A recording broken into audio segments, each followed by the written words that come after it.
I like them because I'm a stay-at-home mom. Snow days aren't just for students.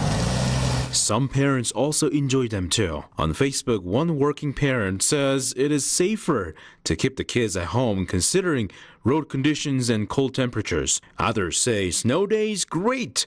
Snow days turn into online school days, not great. My oldest daughter is a teacher in the district, so then she'll have an extra day off, so I like them. Like she said, more snow days could mean more family time. But state law requires students to have a minimum 1,080 hours of schooling. The question is, what kind of backup plans do school districts have if we get more unexpected snow days?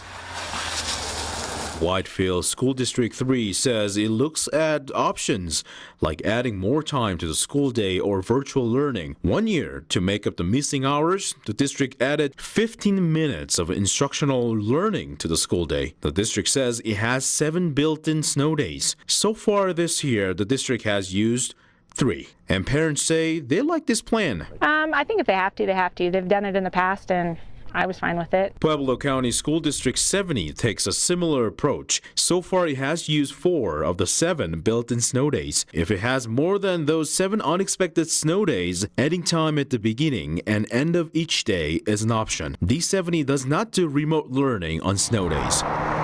The way the weather's looking, it looks like it's going to be more snow days. Peter Choi, News 5.